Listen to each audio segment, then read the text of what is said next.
Vincent Aguilera, fondateur du réseau Vitam, créé en 2002.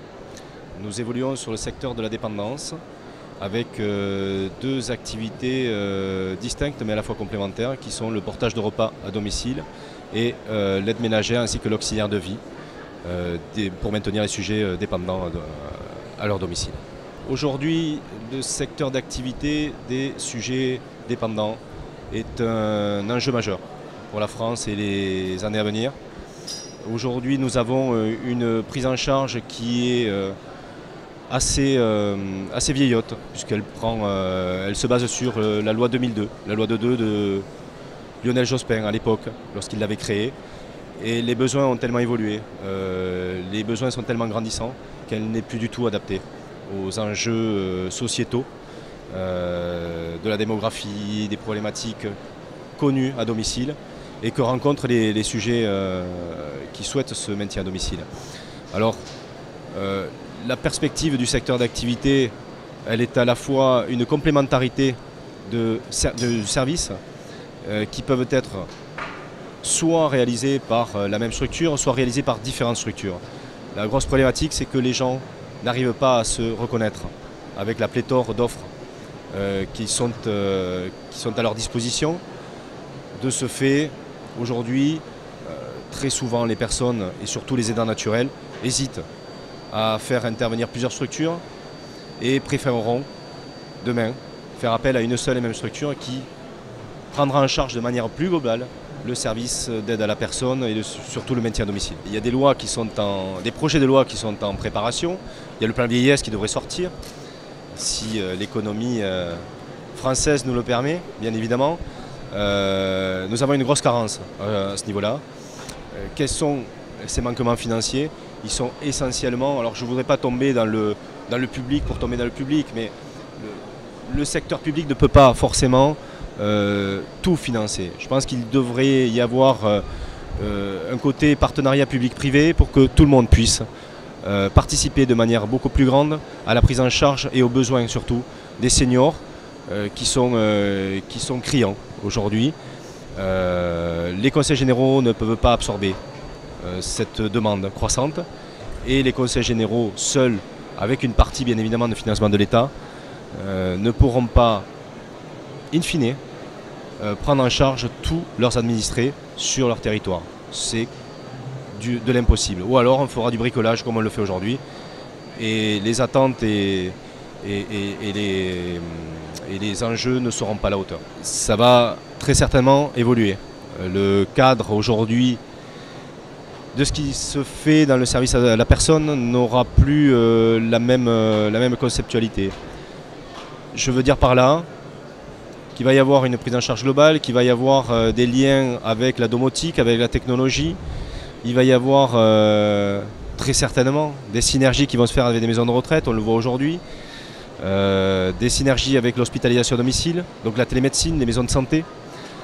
Le secteur du service à la personne, comme il l'est aujourd'hui et comme il l'était encore il y a très peu de temps, n'aura plus du tout le même paysage, n'aura plus du tout la même vision, n'aura plus du tout le même paysage.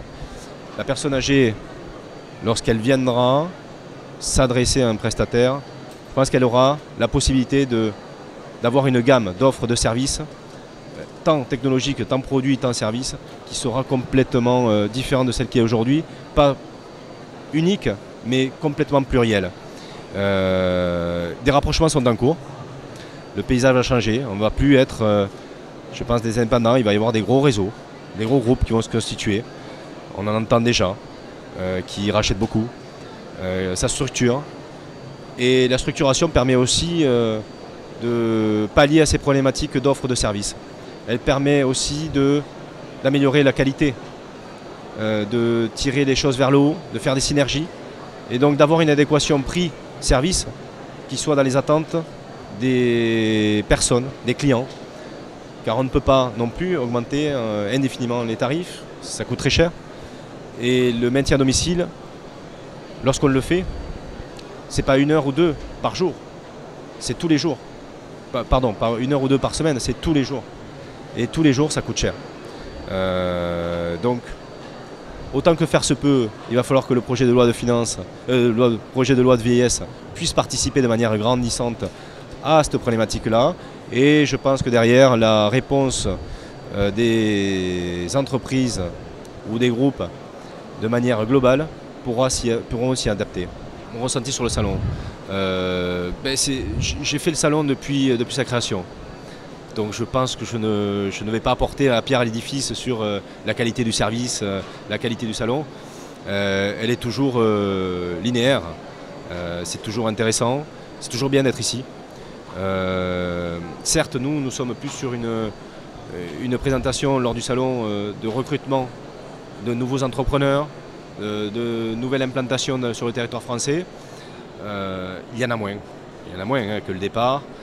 Parce que ça s'est structuré, parce que ce n'est plus le service novateur de l'époque du projet de loi Borloo de 2005. Simplement, c'est toujours aussi qualitatif. On a toujours plaisir à se rencontrer, les professionnels se rencontrent, on échange. Et on rencontre aussi, là j'ai rencontré tout à l'heure, des CCAS, une adjointe aux affaires sociales d'une collectivité locale hors de Paris, dans le 95, qui me disait c'est intéressant de voir les entreprises de services à la personne, discuter avec eux et de voir comment on pourrait échanger sur des marchés publics, donc une délégation de services publics pour le portage, pour éventuellement aussi la prise en charge de leurs seniors, puisque les CCAS participent en complément de l'État, plutôt de la collectivité territoriale, conseil général, auprès de leurs administrés, en local là par contre. On se doit d'être ici. On ne se pose même pas la question. Si nous n'y sommes plus, c'est que nous n'existons plus. Donc c'est l'image, c'est la visibilité et comme je vous disais tout à l'heure, c'est l'échange, un moment d'échange, de rencontre qui sont toujours très enrichissantes. Les profils des personnes que j'ai pu voir moi durant ces 2 jours pratiquement, parce qu'on va clôturer le 2e jour, sont des gens qui sont en reconversion, licenciement économique ou cession d'entreprise et plan forcé de départ. Ces gens-là se repositionnent, veulent créer leur propre emploi et ne veulent pas attendre que Pôle emploi leur trouve un travail.